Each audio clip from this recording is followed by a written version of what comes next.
सभी को सादर नमस्कार।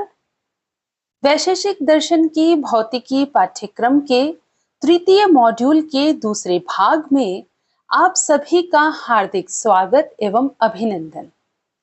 आज के इस मॉड्यूल में हम वैशेषिक दर्शन की प्राचीन व्याख्याओं के विषय में पढ़ेंगे तथा न्याय वैशेषिक के सिद्धांतों को निर्बाध गति से आगे बढ़ाने वाले आचार्यों की कृतियों का भी अवलोकन करेंगे।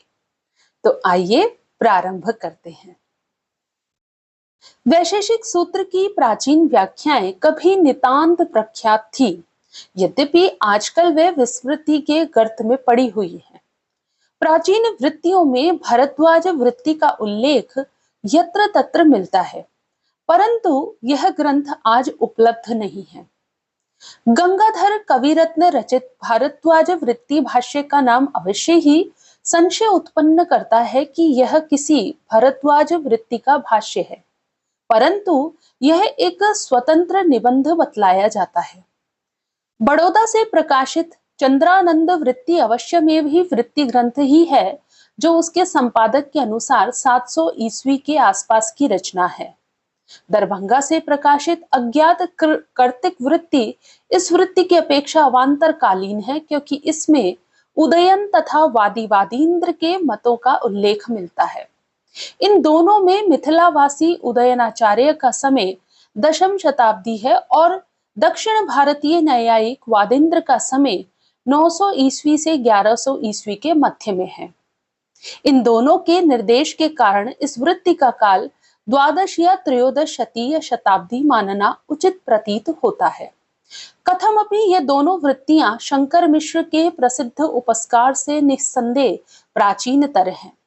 उपस्कार में बहुशः निर्दिष्ट वृत्ति का स्वरूप आज भी अज्ञात ही है। यह इन दोनों से भिन्न है या अभिन्न है, यह कहना कठिन है।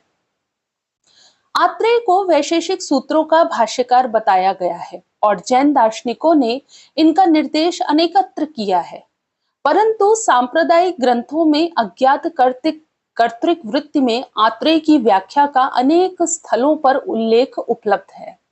यह उल्लेख महत्वपूर्ण है और आत्रेय की सम्मति को प्रभावशाली तथा सम्मान्य होने का प्रबल समर्थक है। फलतः आत्रेय ने वैशेषिक सूत्रों पर अवश्य ही प्रमेय बहुल व्याख्या लिखी थी, जो संप्रदाय में भाष्य के नाम से विख्यात थी। रावण भाष्य की भी सत्ता के प्रमाण उपलब्ध होते हैं, परंतु आत्रेय तथा रावण इन दोनों भाष्यकारों के पौर्वापर्य का यथार्थ निर्णय अभी समाधान खोज रहा है। रावण भाष्य के बहुचर्चित उल्लेखों से इसका महात्म्य निसंदिग्ध है।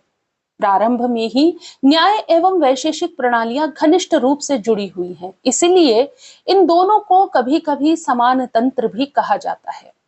बाद में ये परस्पर पूरक हो गए तथा न्याय वैशेषिक इस संयुक्त नाम से जाना जाने लगा। इस संश्लेषणात्मक प्रवृत्ति का प्रभाव वात्स्यायन की टीका में देखा जा सकता है, जहां वे गौतम के न्याय सूत्रों की व्याख्या करते समय वैशेषिक सूत्रों के दृष्टांत देते हैं। इसके बाद के ग्रंथों में तो न्याय एवं वैशेषिक दोनों के सिद्धांतों की व्याख्या एक ही साथ होने लगी। 12वीं तथा 13वीं शताब्दी में वरदराज ने तार्किक रक्षा तथा केशव मिश्र ने तर्क भाषा की रचना की, किंतु न्याय वैशेषिक की सबसे लोकप्रिय रचनाएं विश्वनाथ विरचित भाषा परिच्छेद तथा अन्नम भट्ट विरचित तर्क संग्रह है। अपने अपने ग्रंथों पर इन दोनों ने क्रमशः सिद्धांत मुक्तावली तथा तर्क दीपिका नामक टीका भी लिखी। आदर्श पुस्तकों के रूप में ये आज भी लोकप्रिय हैं तथा प्रायः देश के सभी महाविद्यालयों तथा विश्वविद्यालयों में ये पढ़ाई जाती हैं। न्याय वैशेषिक के सिद्धांतों को निर्बाध गति से आगे बढ़ाने वाले आचार्यों की कृतियों एवं उनके काल के पौर्वापर्य का निर्धारण इस तालिका से हम कर सकते हैं। तो आइए देखते हैं। कणाद के वैशेषिक सूत्र की सीमा अनिश्चित मानी गई, किंतु 80 ईसा पूर्व का समय कहा जाता है। गौतम का न्याय सूत्र 550 ईसा पूर्व से 300 ईस्वी के मध्य का माना जाता है।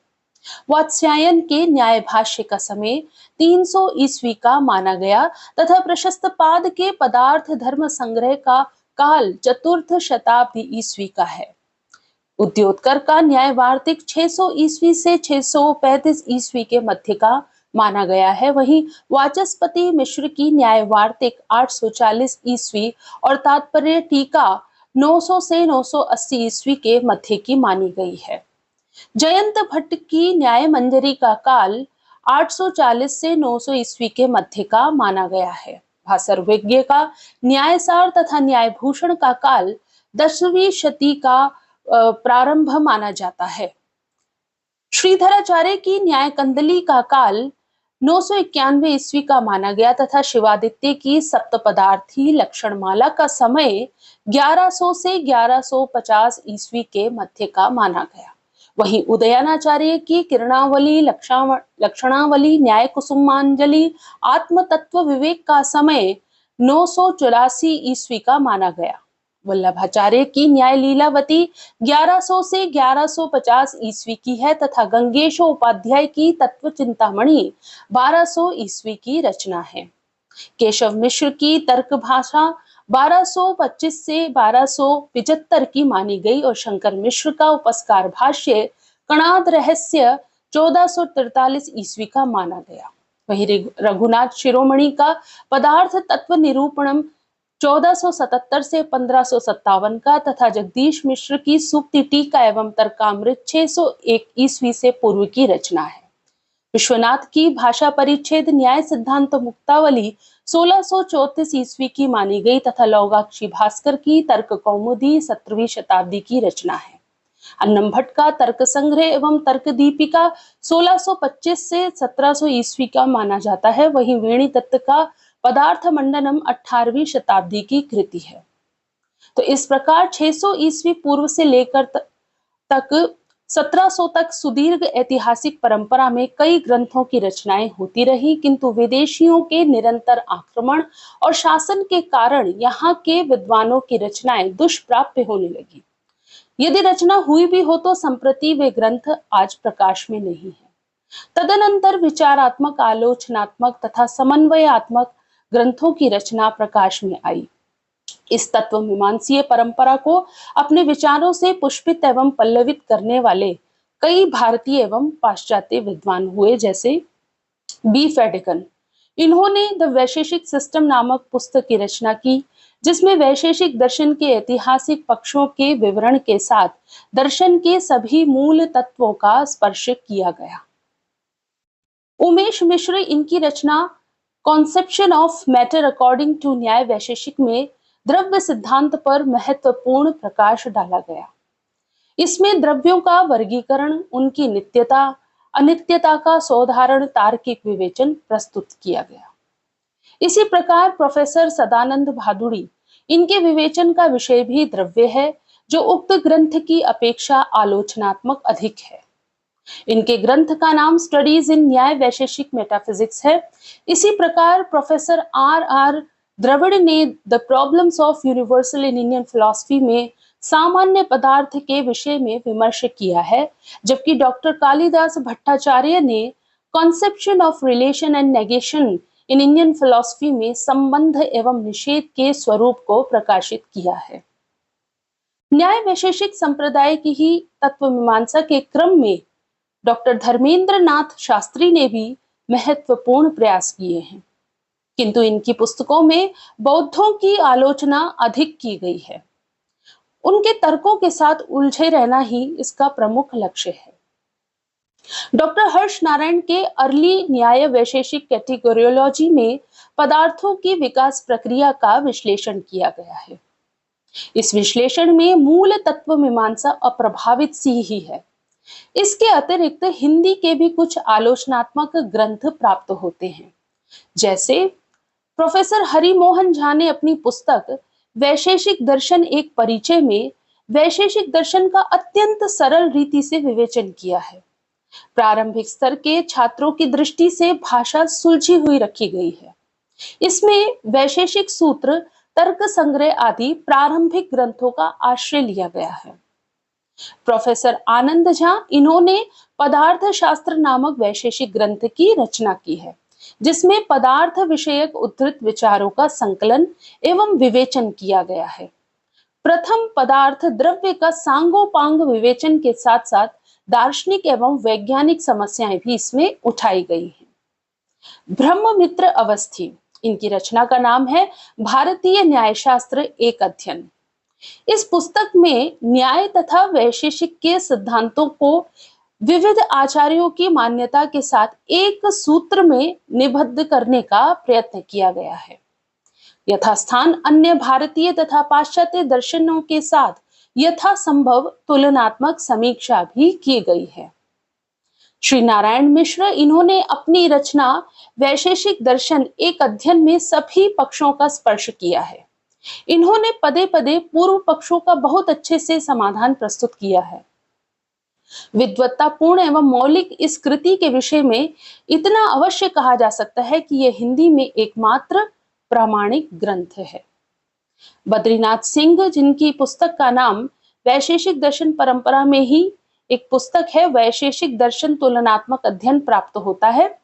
इस ग्रंथ में वैशेषिक सिद्धांतों के साथ अन्य दर्शनों के सिद्धांतों की तुलना को समझने तथा समझाने का प्रयास किया गया है। इसी क्रम में डॉक्टर शशि प्रभा कुमार का आधुनिक लेखकों में सर्वाधिक विवेचन पूर्ण ग्रंथ वैशेषिक दर्शन में पदार्थ निरूपण है। बृहत्काय होने के साथ ही इसमें उन समस्त अनछुए सिद्धांतों को स्पर्श किया गया है जिनका विवेचन उपरोक्त ग्रंथों में नहीं किया गया है। लेखन शैली डॉक्टर उमेश मिश्र की कृति से पूर्णतया प्रभावित है। तो इस प्रकार हम देखते हैं कि न्याय वैशेषिक परंपरा का इतिहास 600 ईसा पूर्व से 1700 ईस्वी तक अबाध गति से विकसित होती हुई धारा का इतिहास है। किंतु यह भी स्वीकार करना पड़ता है कि 17वीं शताब्दी के बाद न्याय वैशेषिक की वह सुदीर्घ परंपरा लुप्त प्राय सी हो गई। यहाँ तक कि 18वीं शताब्दी में तो प्राचीन ग्रंथ भी दुष्प्राप्य होने लगे थे। इसीलिए कोलब्रुक ने लिखा है कि उसे न्याय भाष्य की एक प्रति भी देखने को नहीं मिली। किंतु 19वीं शताब्दी में स्वदेशी एवं विदेशी विद्वानों के उत्साह, रुचि एवं परिश्रम के फलस्वरूप दार्शनिक साहित्य का पुनरुद्धार प्रारंभ हुआ, जिसके परिणाम स्वरूप अनेक दुर्लभ संस्कृत ग्रंथों की खोज एवं प्रकाशन होने लगा। तो निष्कर्ष रूप में इस परंपरा को देखकर यह कहा जा सकता है कि वैशेषिक दर्शन साधक रूप पथिकों के लिए निरंतर मार्ग देता रहता है तथा इसकी तत्वमीमांसीय परंपरा की गति जिज्ञासुओं को ज्ञान प्राप्त करने की प्रेरणा सदा प्रदान करती रही है और करती रहेगी। धन्यवाद।